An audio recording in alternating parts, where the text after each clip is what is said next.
नमस्कार दोस्तों, आप सभी का स्वागत है आपके अपने YouTube चैनल पर। तो चलिए दोस्तों, आज की क्लास को यहाँ पर शुरू करते हैं और देखते हैं क्या है आज के आपके प्रश्नों खजाने में। जी हाँ दोस्तों, आप लोगों को यहाँ पर पता है कि 2024 में होने वाली यूपीपीसीएस और आरओ की परीक्षा को लेकर के यहाँ पर क्लासेस चलाई जा रही है, जहां आपको सारी विषय एक ही जगह पर मिल रही हैं। चाहे वो आपके हिंदी विषय हो, चाहे आपका रीजनिंग हो जो बहुत जल्द आप लोग देखने वाले हो, बाकी आपका प्रैक्टिस सेट के साथ ही साथ विषयवार क्लासेस भी आप लोग को देखने को मिल रही है। तो यहाँ पर दो क्लासेज आप लोग के लिए चलाई जाती है, एक सुबह 10 बजे और एक जो है शाम को 6 बजे। ठीक है, 6 बजे वाली क्लास में जो भी आपको थोड़ा ऊपर नीचे हो जाए समझ जाएगा, लेकिन 6 बजे अनुमानता जो है क्लासेज होती हैं। ओके दोस्तों, तो चलिए दोस्तों, अब समय ना गवाते आज की क्लास को शुरू करते हैं। और क्लास शुरू करने से पहले अगर क्लास देख के आपको अच्छा लगे, चीजें समझ में आई हो, कॉन्सेप्ट क्लियर करा दिया हो मैंने, तो बस मेरे इस चैनल को आप सब्सक्राइब कर दीजिएगा और वीडियो को लाइक कर दीजिएगा। और इससे ज्यादा आपसे मुझे कुछ और नहीं चाहिए। फ्री में मैं वो चीजें दे रहा हूं जो हजारों रुपए खर्चा करके जो है लोग पाते हैं। तो अगर मैं आपके लिए इतनी मेहनत कर रहा हूं तो आपसे बस बहुत ही छोटी चीज चाहिए, एक सब्सक्राइब का बटन आप दबा दीजिए और लाइक कर दीजिए, और कुछ मुझे आपसे नहीं चाहिए। ठीक है, और क्लास शुरू करने से पहले यहां पर एक चीज, अगर आपको तैयारी करते हुए कोई भी दिक्कत आ रही, कोई भी प्रॉब्लम हो, तो आप मुझे बस इस नंबर पे मैसेज कर दीजिए। I am always there for you my dear. ठीक है, ये मेरा व्हाट्सएप नंबर है जो इस चैनल का नंबर है, आप मुझे इस पर करिएगा, मैं आपको हमेशा उपलब्ध मिलूंगा। ठीक है, चलिए आज की क्लास को शुरू करते हैं। पहला प्रश्न यहां पर है, अकबर के शासनकाल। देखिए भैया, चलते चलते आज हम लोग 900 क्वेश्चन कर चुके हैं। तो भैया देखते रहिए, 2500 प्रश्न में ना आप लोग का पूरा ABCD क्लियर करा दूंगा, देखते जाओ। ठीक है, चलो बताओ इसका सही जवाब क्या होगा। पहला प्रश्न क्या कह रहा है कि अकबर के शासनकाल में ध्रुपद गायकों में सम्मिलित थे। ठीक है, बताइए। ध्रुपद मतलब जो राग और इन सब चीज से संबंधित है, बेसिकली जो संगीतों से संबंधित है। ठीक है, बताइए। तो तानसेन, हरिदास, सूरदास, बिलास खान। तो आप चारों देखेंगे तो चारों कहीं ना कहीं जो है इनका संगीत से संबंध रहा है। ये अलग अलग राग को लेकर के, अपनी अलग अलग कविताओं को लेकर के ये जो है अपने समय के रहे हैं। देखिए यहाँ पर प्रश्न में उत्तर बताता हूँ, लेकिन साथ कुछ जरूरी चीजें बताता हूँ, जिससे अगर प्रश्न घुमा के आए तो आप लोग को कहीं से भी दिक्कत ना हो। मेरे हर क्लास की तरफ फिर आज जो क्लास है और फिर आप लोग बहुत सारी चीजें जानेंगे। तो इसका सही जवाब क्या, एक और दो। जी भैया, तानसेन और हरिदास। जितने लोगों ने अगर इसका यहाँ पर जवाब क्या ए दिया है तो सही करो। अब देखो क्या था, तानसेन अकबर के 9 रत्नों में से एक था। ठीक है, 9 रत्नों में से एक था। इसने 60 साल की उम्र में भैया जो है क्या, 60 साल की उम्र में ये अकबर के दरबार में जो है ये शामिल हुआ था। ओके, इसने कई राग बनाए थे, मुल्तानी, भैरवी, टोडी। देखिए भैया, मुल्तानी, भैरवी और टोडी, ये भैया राग जो है किसके थे, ये राग थे आपके कौन भैया, तानसेन जी के थे। ठीक है, टोडी, इसी को मियाँ की टोडी भी कहते थे, इसी टोडी को। ठीक है, आपके ये हो गए। उसके बाद आपने क्या था, देखो बहुत जरूरी चीज है यहाँ पर, इनको मियाँ की उपाधि भी मिली हुई थी। जी भैया, इन्हें मियाँ की उपाधि भी, इन्हें मियाँ तानसेन भी कहा जाता था। और बेसिकली एक हिंदू थे, इनका नाम क्या था, राम तनु। जी भैया, इनका नाम क्या था, तो राम तनु इनका नाम था। ठीक है, अब चलिए मैं थोड़ा सा उसके बाद सबसे आखिरी की तरफ बढ़ूंगा। उनका नाम क्या, बिलास खान। देखिए बिलास खान जी इन्हीं के पुत्र थे, किसके, तानसेन के पुत्र थे। ठीक है, ये आपको पता होना चाहिए। और इनकी भी जो है दरअसल इनकी भी एक रचना थी जो बहुत ज्यादा थी, राग बिलास खानी टोडी। ठीक है, राग बिलास खानी टोडी, ये इनकी रचना थी जो बहुत ही ज्यादा, जिसके लिए ये जो है जाने जाते हैं। ठीक है, राग बिलास खानी टोडी। ओके, तो टोडी यहां भी कॉमन है, यहां भी कॉमन है। ठीक है, तो इससे आप लोग समझ जाइएगा कि इन दोनों में क्या रिश्ता था। अब देखिए हरिदास और सूरदास। हरिदास और सूरदास जी के बारे में आपको क्या पता है। देखिए हरिदास जी तानसेन के गुरु थे, हरिदास जी तानसेन के गुरु थे। ठीक है, ये आपको पता होना चाहिए। ओके, उसके बाद साथ ही क्या, हरिदास ने अपना एक स्कूल, इनके जो पढ़ने वाले, मतलब यहाँ जो क्या कहते शिक्षा ग्रहण करते थे या संगीत सीखते थे, उन्हें हरियादी, मैं लिख रहा हूँ, हरिदासी स्कूल कहा जाता था। क्या? हरिदासी स्कूल उन्हें जो है कहा जाता था। ठीक है, हरिदासी स्कूल। ओके, ये चीज आप समझ जाइए। उसके बाद देखिए यहां पर इनको आप देखिए क्लासिकल जो म्यूजिक के बहुत बड़े थे और साथ ही साथ भक्ति आंदोलन से भी जुड़े हुए थे। हरिदास जी भक्ति आंदोलन से भी जुड़े हुए थे। ठीक है, ये आपको पता होना चाहिए। ये सखी संप्रदाय, जी भैया, जो इनका हरिदास स्कूल था, ये सखी संप्रदाय के नाम से भी जो है अपनी विभिन्न क्रियाओं को चलाता था और भक्ति आंदोलन तो आप जानते हैं कि ये जुड़े हुए थे। ठीक है, इनके गुरु कौन थे? तो माधवाचार्य जी का नाम आप लोग सुने होंगे। ठीक है भैया, स्वामी माधवाचार्य जी और कृष्णदास जी। क्या? माधवाचार्य जी और कृष्णदास जी इनके गुरु थे। ठीक है, हरिदास जी के गुरु थे। अब सूरदास जी की तरफ बढ़ते तो सूरदास जी के बारे में क्या बताएं? ये भैया अंधे थे, ये भक्ति से आपको पता है थे। इन्होंने सूर सागर, सूर सारा वाली साहित्य लहरी कि ये कृष्ण जी के प्रशंसक थे। 16वीं सदी से इनका संबंध है। ये कुछ जरूरी चीजें जो आपको पता होनी चाहिए। ठीक है, ओके। बाकी से बहुत से प्रश्न आते कि अकबर के समकालीन कौन थे, किसके समकालीन कौन थे, तो इसलिए टाइम पीरियड में मैंने आपको बता दे काफी सारी चीजें बता दी। और अकबर के समकालीन भैया आपका तानसेन, हरिदास तो है ही। ठीक है, क्लियर। चलो अगले प्रश्न की तरफ बढ़ा जाए। काफी चीजें मैंने बता दी, इन चारों के बारे में बता दिया भैया। अब इन चारों से प्रश्न बनेगा जो थोड़ा सा घुमाएगा, इनकी रचनाओं के बारे में बता दिया। सूर सारा वाली, स्वत साहित्य लहरी, और क्या सूर एक मिनट, और क्या है भैया इनका? साहित्य लहरी, सूर सारावली और सूर सागर। अगले प्रश्न की तरफ बढ़ते हैं। कथन दिया है, कारण दिया है, बताइए इसका सही जवाब क्या होगा। चले भैया बताइए इसका सही जवाब क्या होगा। यहां पर मौर्य कालीन की बात हो रही है। आपको पता है मौर्यन एम्पायर, आपको पता है आपके इंडिया में काफी हद तक शायद अब तक का सबसे बड़ा जो है मौर्य एम्पायर ही था अपने उस समय के हिसाब से, जिसने इतने बड़े भाग को जीता था। और इनमें सबसे महान जो है आपको पता है अशोक था। पूरे ऐसा कहीं, क्योंकि ऐसा कोई साक्ष्य नहीं मिला है जहां पर अशोक किसी से हारा हो, ऐसा कोई साक्ष्य मिला हो, ये भी माना जाता है। दूसरा है आपको पता है कि इसकी स्थापना चंद्रगुप्त मौर्य जी ने की थी। ठीक है, जो 305 से लेकर के 295 तक इन्होंने शासन किया था। 305 से लेकर के 295 तक इन्होंने शासन किया था, इसकी स्थापना इन्होंने की थी। ठीक है, ओके। एक कुछ जरूरी पॉइंट्स है, जब भी हम लोग आए तो जरूर से जरूर इसे जानने करें। देखिए यहां पर इसका सही जवाब तो ऐसे सी होगा कि ये लोग भैया धार्मिक आधार पर भूदान जो है क्या होता था, नहीं दिया जाता था। और ठीक है, और भूदान के विरुद्ध कृषकों ने विरोध किया, ये गलत है। लेकिन आप वहां के जो लैंड ग्रांट, जो भूदान अंग्रेजी में लैंड ग्रांट की बात करेंगे, तो इसको लेकर के बहुत ही ज्यादा क्या है, चीजें कुछ धूमिल है। कहीं कहीं लिखा है कि ये रिलीजियस तौर पर जो है भूदान देते थे। ठीक है, अब कहीं कहीं लिखा है कि नहीं देते थे।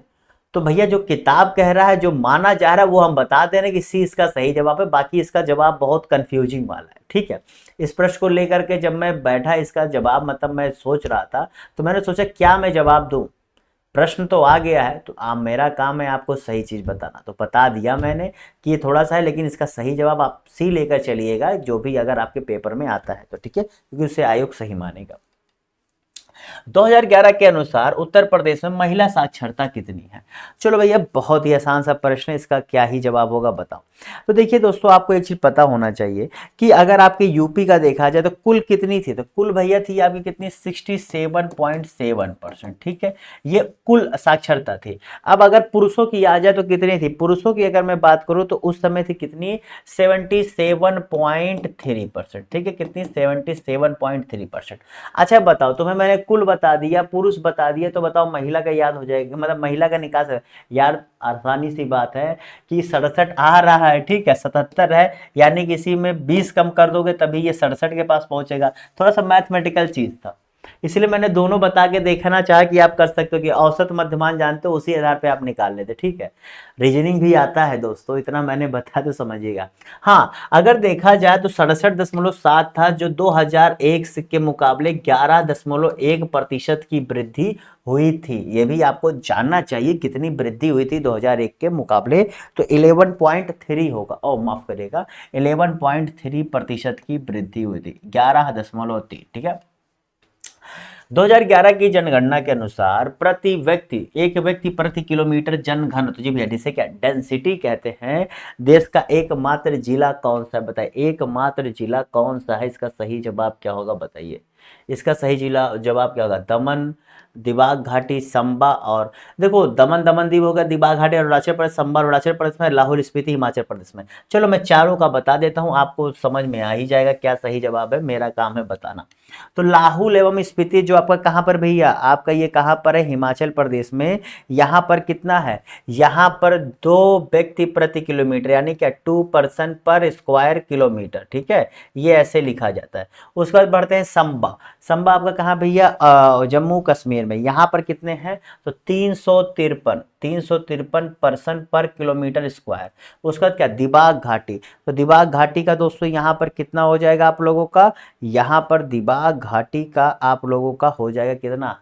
सही बताऊं, यही इसका सही जवाब भी है। इस यहाँ पर 1 से कम है, 0.8 के आसपास है पर्सन पर किलोमीटर स्क्वायर। जी भैया, ये अरुणाचल प्रदेश में है। इतने कम मतलब 1 स्क्वायर किलोमीटर में 1 व्यक्ति भी आपको नहीं मिलता है। सोचिए इतनी कम जो है यहाँ पर आपको जनसंख्या देखने को मिलती है, ठीक है। दरअसल यहाँ पर जब ग्रोथ रेट निकाला गया था कि जनसंख्या ग्रोथ रेट कितनी है, तो 9.3% आई थी। कितनी? 9.3। ऐसा नहीं कि यहाँ साक्षरता भी ठीक ठाक, ऐसा नहीं कि 90% 100% नहीं, एवरेज ही है, 70 के आसपास है, लेकिन फिर भी यहाँ लोगों में उस तरह की ग्रोथ रेट नहीं देखी गई थी, ठीक है। 65% के आसपास थी। और हाँ, जाते जाते दमन का तो बहुत दबा के है भैया, कितना? 2655 पर्सन पर स्क्वायर किलोमीटर, तो काफी ज्यादा है, ठीक है। ये आपको पता होना चाहिए, क्योंकि दमन आपका पता है दीव, वहां पर जहां पर कुछ लोग हैं वो कंसंट्रेटेड जो है लोग रहते हैं, ठीक है। तो चलो भैया अब अगले प्रश्न की तरफ बढ़ते हैं। क्लास अच्छी लग रही हो तो अब लाइक कर दो। इतनी चीजें बता रहा हूँ, एक एक चीज बता रहा हूँ मैं, क्यों? मैंने बार बार करना है, कॉन्सेप्ट क्लियर कराता हूँ। मेरे क्लास में मेरा एक ही टारगेट होता है कि आप अगर यहाँ आपके सामने जो चीज आ रही है उसका पूरा कॉन्सेप्ट क्लियर हो। मैंने बार बार कहा है, आप भैया वन डे एग्जाम नहीं देने आ रहे हैं कि आप आओ रट लो तुक्का मारो आगे बढ़ो, नहीं। मैं बार बार कहता हूं, ये सारी जो तैयारियां होती है रट करके नहीं होती। इसमें रटना आपको 20% फायदा कर सकता है, लेकिन 80% आप समझदारी से जाएंगे तो ही फायदा है, ठीक है। चाहे आपका करंट अफेयर, तो करंट अफेयर को कभी भी मत रटो, कभी भी मत रटो, वरना तुम कंफ्यूज हो जाओगे। अगले प्रश्न की तरफ बढ़ते हैं। निम्नलिखित संविधान संशोधनों के अधिनियमों में से किस एक के अंतर्गत भारत के संविधान की 8वीं अनुसूची में 4 भाषाएं जो है जोड़ी गई थी, बताइए। और उसके बाद ये बढ़ करके कितना हो गया था भैया? 22 हो गया था। तो इसका सही जवाब बताइए क्या होगा? तो जितने लोगों ने यहां पर इसका सही जवाब किया दिया, जी भैया, उसका संविधान संशोधन किस साल हुआ था? देखिए साल भी बहुत बार पूछा गया है, इसलिए आपको पता होना चाहिए, ठीक है। कई बार तो पूछ लेता है किस साल से कैसा संबंध है। तो जितने लोगों ने यहां पर इसका सही जवाब क्या दिया है भैया? सी, 92वां संविधान संशोधन जो 2003 में हुआ था। इसी में 3 भाषा, क्या? डोगरी, संथाली, बोडो, और एक चौथा कौन सा था? बोडो। और फिर एक आप होमवर्क दे दूं कि बता दूं? चलो यार बता दूं, आप लोग काहे करते हो, ठीक है। मैथिली, ठीक है। तो मैथिली संथाली हो गया, बोडो डोगरो हो गया, ठीक है। अब ऐसे आप याद कर लो तो आप क्लियर वैसे हो जाएगा, ठीक है। चलो अगले प्रश्न। इसमें देखो रटना नहीं है, रीजन वाइज देखो ना। मैथिली संथाली तो बिहार से आप कनेक्ट कर लो, ठीक है। और डोगो जो है आपका, डोगो और बोडो और डोगरो आप जो है बंगाल से कर लो, जो उसके क्या नाम है, नॉर्थ बंगाल का इलाका है, बस हो गया। क्या ही इतना रटने की जरूरत थोड़ी ना है। चलो बताओ इसका सही जवाब क्या होगा, इस प्रश्न को बताओ। अनुच्छेद 249 के खंड ए मतलब क्लॉज 1 के अंतर्गत जो पारित प्रस्ताव होता है, ये कितने समय के लिए जो है प्रवृत्ति नहीं रहेगा, ठीक है। मतलब इससे अधिक समय, मतलब एक बार पास हो गया तो अगर वो प्रस्ताव पास हो गया तो उसके बाद वो उतने समय तक जो है उसका टाइम पीरियड होता, उसके बाद वो आगे नहीं बढ़ सकता। ये चीज जो है इसमें कहता है। तो बताओ इसका सही जवाब क्या होगा, बताइए। देखिए आर्टिकल 249 है क्या, पहले समझिए। आर्टिकल 249 ये कहता है कि अगर राज्यसभा द्वारा स्पेशल मेजोरिटी क्या होती है? उपस्थित लोगों की 2/3 मेजोरिटी को स्पेशल मेजोरिटी कहते हैं, ठीक है। अगर राज्यसभा में उपस्थित लोगों की स्पेशल मेजोरिटी के द्वारा कोई नेशनल इंटरेस्ट की चीज को या फिर जो है किसी राज्य से संबंधित विषय को, ठीक है, स्टेट लिस्ट की कोई चीज को अगर राज्यसभा में 2/3 बहुमत से पास कर दिया जाए तो उसे जो है लोकसभा में उस पर प्रस्ताव बनाने के लिए भेजा जाता है, ठीक है। आपको पता है जब तक दोनों सदनों से पास नहीं होता है तो उस चीज पर कानून नहीं बनता है। ये चीज आप अच्छे तरीके से समझे हैं। और जब दोनों सदनों पास हो जाता है तो अंतिम में राष्ट्रपति जी का सिग्नेचर होता है। क्लियर। तो ये पास हो गया, ये ऊपर जा रहा है, मतलब लोकसभा के पास जा रहा है। वैसे अपर हाउस तो आपका ये है, ठीक है, लोअर हाउस आपका लोकसभा है। तो ये गया। अब यहां पर जाने के बाद क्या हो रहा है, यहां पर ये देखा जाता है कि ये प्रस्ताव पास तो हो गया, लेकिन कितने समय तक रह सकता है।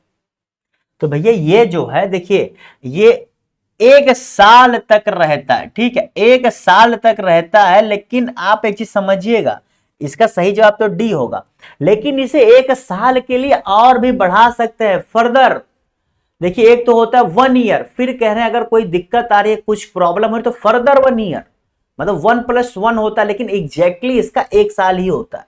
1 साल जो बढ़ता है वो किसी केस में बढ़ता है, जब कोई दिक्कत आती, जब कोई प्रॉब्लम होती, तो उसके उस सिनेरियो में इसे 1+ ऐड किया जाता है। अदरवाइज ये 1 साल ही इसकी मान्यता होती है, ठीक है, क्लियर। तो इसका सही जवाब क्या है, डी। और भैया देखो तो आर्टिकल 249 क्या है, ये भी मैंने बहुत अच्छे से बता दिया, समझा दिया कि विभिन्न कुछ विषयों को लेकर के जब आर्टिकल 249 के तहत राज्यसभा में, यहां समझ लेना कि इसमें जो है राज्यसभा के बारे में बात की जा रही है, ठीक है, क्लियर। और क्लास 1 खंड 1 क्लियर, कॉन्सेप्ट क्लियर, इसीलिए आया हूं। चलो अगले प्रश्न की तरफ बढ़ता हूं। वर्ष 2023 हेतु साहित्य का नोबेल पुरस्कार किसे दिए जाने की घोषणा की गई थी। चलो बताओ यार, ये मैंने आप लोगों को कराया हुआ है और रटा होना चाहिए यार। ये सब देखो नोबेल पूछ लेता है भाई, नोबेल पूछ लेता है। इस बार शायद आपके 2023 के जो आरओ का पेपर था उसमें शायद नोबेल से क्वेश्चन आया था, अगर मैं गलत ना हूं तो, ठीक है। चलो बताओ, मेरे ख्याल से आया था,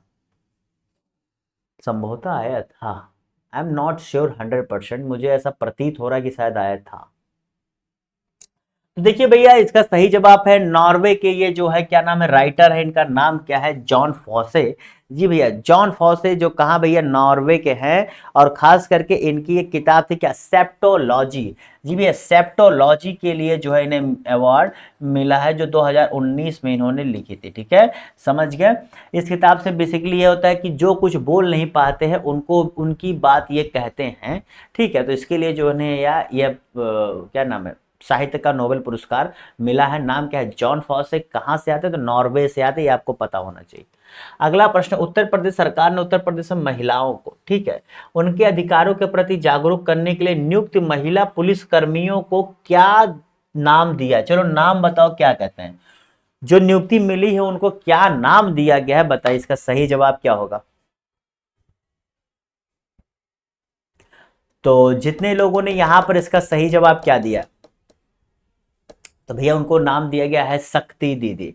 आपको पता है आपके उत्तर प्रदेश में मिशन शक्ति चलाया गया था, जो महिलाओं को सशक्तिकरण को लेकर के था, ठीक है, मिशन शक्ति, ठीक है, मिशन शक्ति। और इसमें जो है तमाम चीजें की जा रही, इसमें ये हो रहा था कि हर बुधवार को 2 महिला पुलिसकर्मी, जी भैया 2 महिला पुलिसकर्मी गांव-गांव में जाएंगी और जो है ये इसके विषय में इस योजना के संबंध में काम करेगी, जिन्हें क्या शक्ति दीदी के नाम से जो है जाना जाएगा, ठीक है, समझ गए। चलो अगले पॉइंट की तरफ बढ़ते हैं। अगला पॉइंट है यहां पर, दक्षिण भारत में सिंचाई व्यवस्था का अग्रदूत किसे माना जाता है। देखिए भैया दक्षिण भारत की बात हो रही है, आप समझे, उत्तर भारत में तो आपको पता है कि जो है आपको एक मुगल समय के जो है, जो आपको पता है मैंने बताया था, पश्चिमी यमुना पूर्वी यमुना जब नहर बनी थी उस समय के लोगों को, मैंने आपको उसी क्लास में बताया था कि किसे माना जाता है। देखो यही सब चीजें हैं, जब पढ़ते रहोगे सीखते रहोगे तो यहाँ पर ऐसे प्रश्नों के जरिए मैं और भी चीजें जब क्या एकदम कॉन्सेप्ट इतना क्लियर करा दूंगा कि आप लोग कह तो रहा हूं मैं बार बार, ऐसे आप लोग को लगता है मैं थंबनेल केवल दिखाने के लिए बनाता हूं। ये 2500 प्रश्न कर लो, मेरी कही बातों का शॉर्ट नोट्स बना लो, रिवीजन कर लो, फिर मुझे बताना कि क्या तुम कितना सही करके आए, कितना गलत करके आए, ये केवल तुम कर लेना। मैं केवल एक 2500 प्रश्न की बात कर रहा हूँ, बाकी सब्जेक्ट स्पेशल तो मैं पढ़ाऊंगा ही, क्योंकि पेपर जब नजदीक आ रहा है धीरे धीरे वो तो मैं कराऊंगा कि सब्जेक्ट वाइज भी मैं आपको कराऊंगा, लेकिन मैं जो प्रैक्टिस करा रहा हूं इसकी बात मैं केवल कर रहा हूं कि एक बार ये तुम 2500 प्रश्न करके देख लो फिर बताना मुझे। तो इसका सही जवाब क्या था, जी भैया, इसका सही जवाब था सर आर्थर कॉटन। देखिए ये आपको पता है अंग्रेजों के समय जो है सर आर्थर कॉटन जी जो है अंग्रेजों के समय जो है इन्होंने जो ब्रिटिश इंडिया जितना ब्रिटिश इंडिया अंतर्गत चीजें थी, मतलब जो भाग था, उन्होंने वहां पर क्या कहते हैं सिंचाई के लिए बहुत अच्छा काम किया था। ठीक है, उन्होंने वहां पर सिंचाई के लिए बहुत अच्छा काम किया था, क्योंकि क्या हो रहा था, इन्होंने एक चीज देखा था कि क्या अकाल आ रहा था और इससे इकोनॉमी जो दक्षिण भारत की इकोनॉमी थी उस पर बहुत बुरा प्रभाव पड़ रहा था।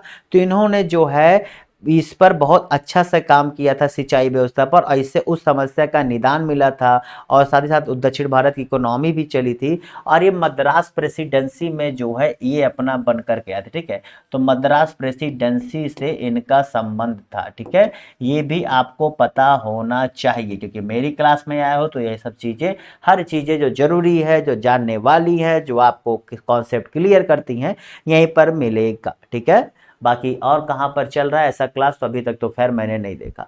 सब तो आते हैं एक दो पॉइंट बता करके चलो आगे बढ़ते हैं, और वो वही पॉइंट बताने में दो दो एक एक घंटे की क्लास चला देते हैं, मैं देखता हूँ। मतलब मुझे लगता है ऐसे वो आते हैं एकदम निश्चिंत होकर टाइम पास कर रहे होते हैं। चलो अगले प्रश्न की तरफ बढ़ते हैं।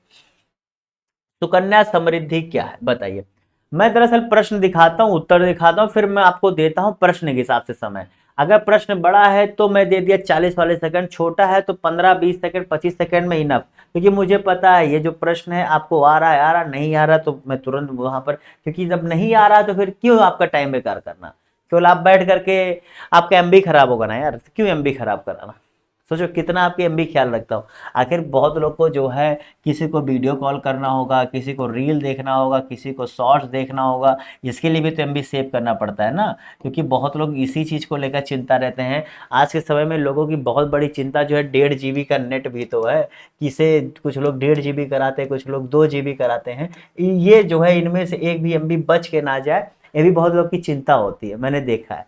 ठीक है भैया, ये चिंता मत करो, अधिकारी बन जाओ, सरकार फ्री में देगी। ठीक है, चिंता करने की जरूरत नहीं पड़ेगी। चलो तो चलो इस प्रश्न के जरिए बताएं इसका सही जवाब क्या होगा, देख लीजिए। चलिए मैं बताता हूँ। दरअसल देखिए सुकन्या समृद्धि योजना जो लाई गई थी वो केंद्र सरकार द्वारा लाई गई थी, जो केवल आपको पोस्ट ऑफिस में ही मिलेगी। जी भैया, ये पोस्ट ऑफिस में आपको मिलेगी।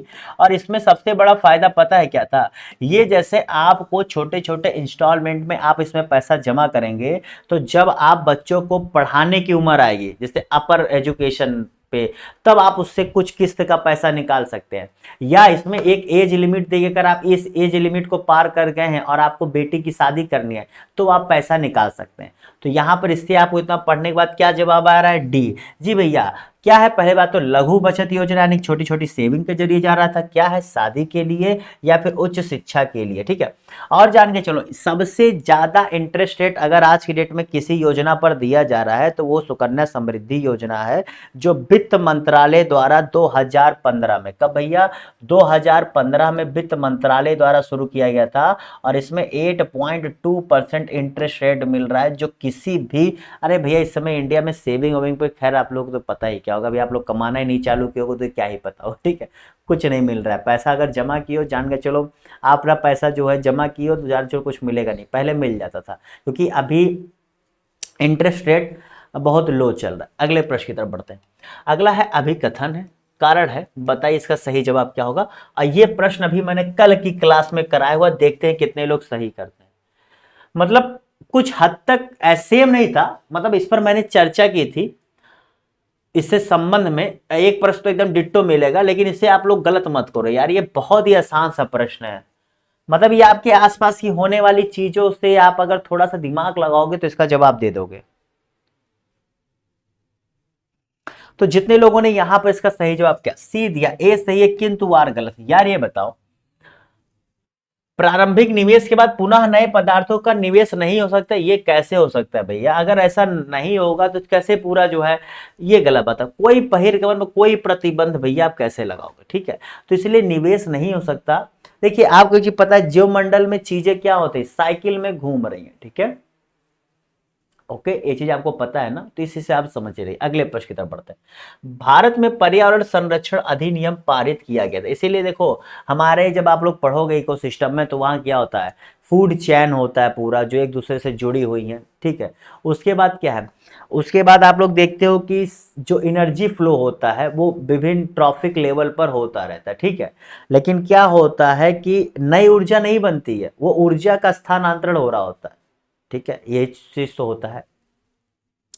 तो जितने लोगों ने यहाँ पे इसका सही जवाब क्या दिया भैया, 1986 में ये एक्ट बना था, जिसे क्या कहते हैं, इन्वायरमेंट प्रोटेक्शन एक्ट 1986 ईपीए लिखते हैं।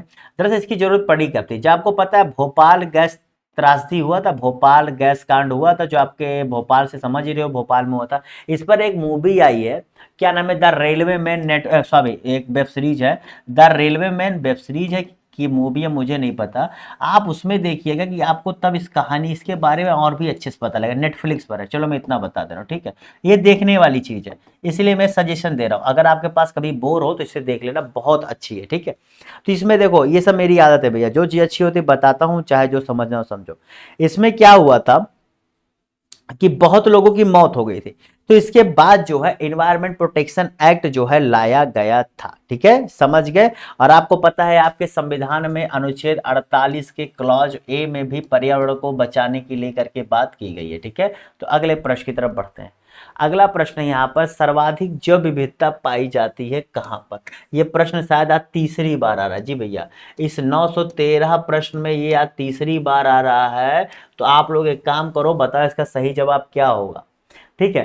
क्योंकि प्रश्न कहां से बनेगा, हर चीज की एक क्षमता है ना भैया, 2500 प्रश्न प्लस प्रश्न आप कर लोगे, फिर उसके बाद आप भी कहोगे कि अब तो सर लग रहा है कुछ सब रिपीट हो रहा है। बात सही है, इतनी चीजें मैं ऐड ऑन कर देता हूँ, इतनी चीज आप पढ़ लेते हो, इतनी चीजों को आप पढ़े हुए हो, और कहाँ होगा भैया, कहाँ से प्रश्न ले आएंगे, इतनी मेहनत आयोग नहीं करता जितनी आपको मैं करा दे रहा हूँ।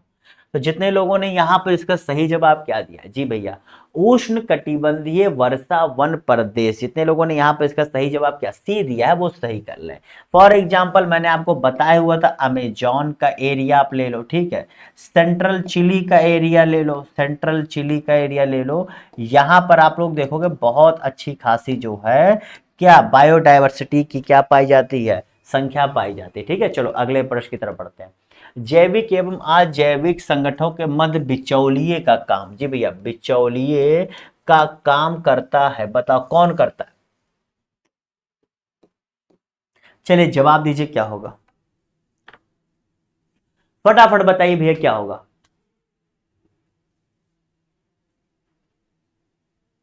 तो जितने लोगों ने यहां पर इसका सही जवाब क्या दिया, देखिए आप मेरी बात समझिएगा, कल के प्रश्न में मैंने आपको बताया था इसी बारे में कि जैविक से जब अजैविक की बात आएगी तो कौन होगा, और अजैविक से जैविक की बात आएगी तो कौन होगा। तो यहाँ पर जैविक और अजैविक के बीच पूछ रहा है बिचौलिए का काम कौन करता है भैया। तो देखो यहाँ पर अगर इस हिसाब से देखा जाए तो इसका सही जवाब क्या होगा, उत्पादक, जी भैया। मैंने आपको बताया था उत्पादक क्या करता है, जो आपकी अजैविक चीज होती है उसे जैविक में कन्वर्ट करता है, यानी कि इन दोनों के मध्य बिचौलिए काम उत्पादक करता है। जैसे आपका श्रब्स हो गए, पेड़ हो गए, ये सारे जो है क्या आपके इसके अंतर्गत आते हैं, ठीक है, क्लियर। देखो यही कह रहा हूं, हर क्लास लो, देखो कितनी बड़ी। अब बताओ वो चीज को मैंने जब इतना डिटेल में बताया था, देखो उसी से एक प्रश्न यहां आ गया। कल की प्रश्न को मैंने इतना डिटेल में बताया तो सीधा सा प्रश्न आ गया, एक प्रश्न और पहले आ गया। तो मतलब वही कहता हूं ना कि अगर मैं आपको यहाँ पर 20 क्वेश्चन सॉल्व करा रहा हूं, बार बार कहता हूं, अगर आपके मैं जो एक्स्ट्रा पॉइंट एडेड पॉइंट बताता हूं अगर वो कर लो तो कम से कम आपका रोज का 60 प्रश्न से ज्यादा प्रश्न हो रहा है, आराम से हो रहा है। अगला प्रश्न यहाँ पर, भारत सरकार द्वारा नॉर्वे, देखो समझना, नॉर्वे की सरकार के सहयोग से जैव विविधता नीति एवं कानून की स्थापना की गई। चलो बताओ यहां पर बताओ किस राज्य में ये की गई है, नॉर्वे की सरकार के साथ जैव विविधता नीति एवं कानून की स्थापना की गई है, बताओ। अच्छा आप लोग जानते हो एबीएस, एबीएस का फुल फॉर्म होता है access and benefit sharing. A for access, B for benefit, S for sharing. इसमें ये होता है कि जो चीजें अगर पर्यावरण से आप पा रहे हैं, ठीक है, तो ऐसा नहीं आप अकेले कर लीजिए। अगर जैसे कोई ये खास करके जो उद्योग होते हैं उन पर ज्यादा कहा जाता है कि आप मान के चलिए आपने पेड़ काट दिया, पेड़ काट के आपका क्या क्या आपने अपने उद्योग के लिए चीज बना ली, लेकिन इससे जो वहां रहने वाले लोकल लोग हैं उन्हें क्या मिल रहा है, उन्हें भी तो इसका बेनिफिट दीजिए, क्योंकि आप तो उनका नुकसान कर रहे हो ना, तो आप उस बेनिफिट्स में शेयर करिए। तो इसीलिए जो है एबीएस की बात होती है, और नॉर्वे पहला देश था जिसने एबीएस को जो है अच्छे तरीके से मान्यता दी थी, ठीक है, लीगली तौर पर मान्यता दे दी थी, ठीक है, पहला देश था। बाकी अब धीरे धीरे इंडिया भी दे चुका है, ऐसी बात नहीं है। तो बताओ इसका सही जवाब क्या होगा। तो जितने लोगों ने यहां पर इसका सही जवाब क्या दिया है, तमिलनाडु, मतलब चेन्नई में हुआ था। देखिए बहुत पुराना है, ये आज का नहीं है, ये प्रश्न आने के बाद मैं भी बहुत देर तक बैठा रहा। देखिए समझिएगा इसका सही जवाब क्या है, चेन्नई में जो है ये हुआ था, और ये 2012 में जो है करीब ये साइन हुआ था, बहुत पुराना है, ठीक है, तब ये गवर्नमेंट भी नहीं थी। अगले प्रश्न की तरफ बढ़ते हैं। ओजोन परत पाई जाती, इससे आसान सा प्रश्न क्या होगा बताओ। रट गया होगा क्योंकि यहाँ पर ऐसी स्थिति होती है, ठीक है। तो जितने क्या समताप मंडल जवाब दिया है वो सही कर ले, ठीक है। अगले प्रश्न की तरफ बढ़ते हैं। भारत का कौन सा नगर वृक्षारोपण में विशिष्टतम रखता है बताओ। सिटी की बात कर रहा है जो वृक्षारोपण के मामले में, विजयवाड़ा, कानपुर, वालपराई, चंडीगढ़। चलो बताओ इसका सही जवाब क्या होगा। विजयवाड़ा तो शायद आंध्र प्रदेश, कानपुर उत्तर प्रदेश, वालपराई तमिलनाडु, और चंडीगढ़ तो आपका चंडीगढ़ है, इसे चाहे आप हरियाणा मान लो चाहे पंजाब मान लो। तो जितने लोगों ने यहाँ पर इसका सही जवाब क्या दिया है, वालपराई। जी भैया तमिलनाडु का ये है, मैंने आपको बताया तमिलनाडु का है। यहाँ पर जो है क्या नाम है, चाय की खेती बहुत अच्छे से होती है, और बहुत अच्छी जगह है, मतलब बताते हैं देखने के लिए बहुत अच्छी जगह है। और ये जो आप देख रहे हो ना अनाई मलाई जो नहीं है, अनाई मलाई जो आप पहाड़ी जानते हो, उसी से ये उसी पर है ये, ठीक है। अनाई मलाई पढ़ाई जो है तमिलनाडु में उसी पर वालपराई है, जहाँ पर वृक्षारोपण की विशिष्टतम जो है ये अपनी क्वालिटी रखता है। अगले प्रश्न की तरफ बढ़ते हैं। कुल भौगोलिक क्षेत्रफल की दृष्टि से वनों का उच्चतम प्रतिशत पाया जाता है, इन चारों में से बताओ किसमें पाया जाता है। आपको पता है 2021 में जो लिस्ट आई थी फॉरेस्ट सर्वे का, उसी का फॉरेस्ट रिपोर्ट का, उसी के आधार पर चीजें अभी प्रश्न में आती हैं। बताओ इसका सही जवाब क्या होगा। तो चलिए मैं बता देता हूँ फटाफट, इससे आप लोग को पता लग जाए। तो यहाँ पर मिजोरम में उसकी कुल ज्योग्राफिक एरिया का कितना, 84.53%, ठीक है। त्रिपुरा में कितना होता है भैया, त्रिपुरा में उसके पूरे, ये त्रिपुरा राज्य के पूरे एरिया का 60% कैसा है, वन है, मतलब फॉरेस्ट एरिया, ठीक है। उसके बाद आपका कौन सा, केरल का देखोगे तो पूरे फॉरेस्ट का मात्र 29.11%, ठीक है। और अंतिम में आपका नागालैंड आता है। तो नागालैंड में भैया आपका कितना, 73 पॉइंट कितना है भैया, 73.5 कुछ ऐसे, ठीक है, ये हो गया। तो इसका सही जवाब क्या होता है, मिजोरम हो जाता है, ठीक है। अब आप पूछोगे क्या यही सच है, नहीं भैया, इससे ज्यादा आपका क्या है, अरुणाचल प्रदेश जानते हो, अरुणाचल प्रदेश में भी है, ठीक है। कितना है, 79.33। तो सबसे ज्यादा मिजोरम, उसके बाद जो है 79.33 अरुणाचल प्रदेश में, ठीक है, 79.33। Okay clear. और कौन सा बच रहा है, एक आपका जो है यहाँ पर मणिपुर भी है जी भैया। नागालैंड से ऊपर आपका मणिपुर है, जिसमें बहुत ज्यादा न्यूज में है। यहाँ पर जो है 74 पॉइंट समथिंग पाया जाता है, ठीक है। तो मणिपुर और नागालैंड में ज्यादा अंतर तो नहीं है, ठीक है। बाकी यहाँ पर 29.11 है, ये भी मैंने आपको बता दिया, ठीक है। तो सबसे ज्यादा यहाँ पर मिजोरम में है। अगले प्रश्न की तरफ बढ़ते हैं। बताइए धूपगढ़ चोटी किस राष्ट्रीय उद्यान में स्थित है। चलो यहाँ पर काफी सारी चीजें मैं अगर बताऊंगा, क्योंकि क्लास अब खत्म होने वाली है, तो धूपगढ़ चोटी के बारे में आपको मैं बता दूं, ये है कहां पर। धूपगढ़ चोटी अगर आप देखेंगे तो आपको मध्य प्रदेश पता है, मध्य प्रदेश में महादेव पहाड़ी जानते हो, महादेव पहाड़ी पर जो है ये आपका क्या नाम है, धूपगढ़ चोटी है, जो मध्य प्रदेश की सबसे ऊंची चोटी है, ठीक है। इसकी हाइट कितनी है, तो 1352 मीटर है। कितनी, 1352 मीटर इसकी हाइट है। किसकी भैया, आपके धूपगढ़ चोटी की, ठीक है। अब पूछ रहा है ये किस राष्ट्रीय उद्यान में है, तो इसका सही जवाब क्या होगा। जितने लोगों ने यहाँ पर क्या डी जवाब दिया है, सतपुड़ा, जी भैया क्या सतपुड़ा राष्ट्रीय उद्यान जवाब दिया है, वो सही कर ले, यानी कि वो महादेव की पहाड़ियों पर बना है सतपुड़ा। वो धूपगढ़ चोटी सबसे ऊंची है, जो है मध्य प्रदेश की सबसे ऊंची, जो 1352 मीटर की हाइट है टोटल।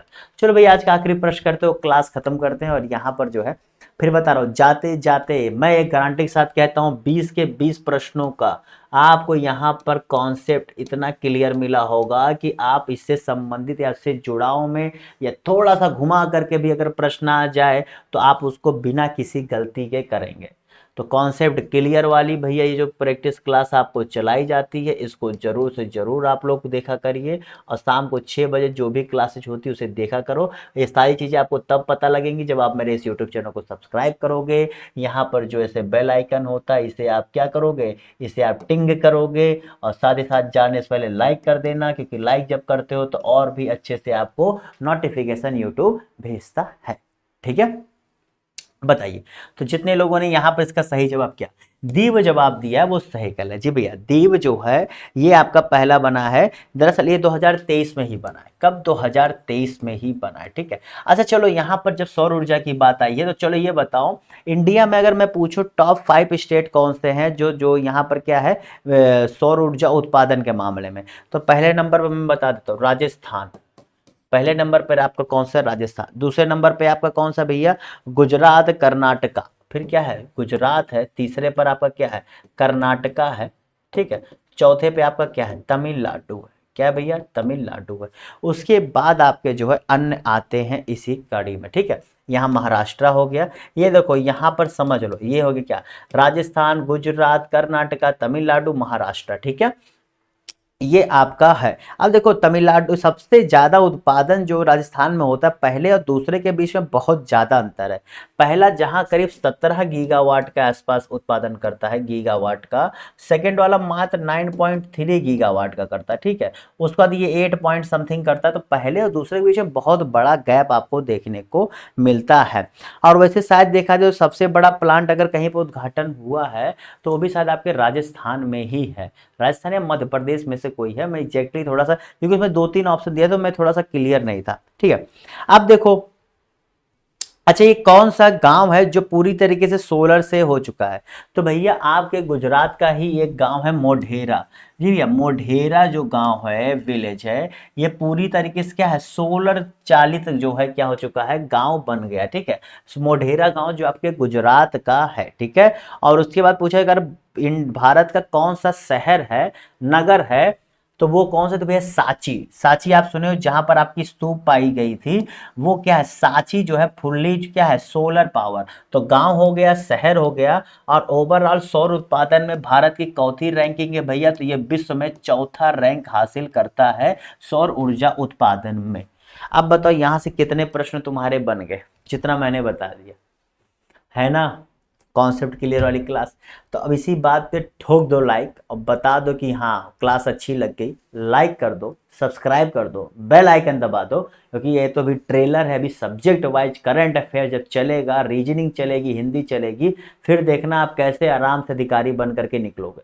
लेकिन उसके लिए बार बार है जो क्लास चलाई जा रही है, इसके शॉर्ट नोट्स बनाओ, रिवीजन करना ना भूलो। ये मेरे साथ आपको इतना अलग से करना पड़ेगा, तब आप अधिकारी बनोगे, वरना आप ऐसे करते रहो। वहां लगेगा प्रश्न तो आ रहा है, लेकिन सर ये कौन सा होगा, तो सर वहां आपको नहीं मिलने वाले। आपको खुद का दिमाग चलाना, वो आपको मिलेगा कब? जब आप रिवीजन करोगे, शॉर्ट नोट्स बनाओगे। इस साथ bye bye, tata, see you. देखो चीजें आपके लिए बताई जा रही हैं, आपका फायदा है, आप ही की गौरव गाथा लिखी जाएगी इतिहास में, तो इसीलिए आप लोग मेहनत करिए। Bye bye, tata, see you.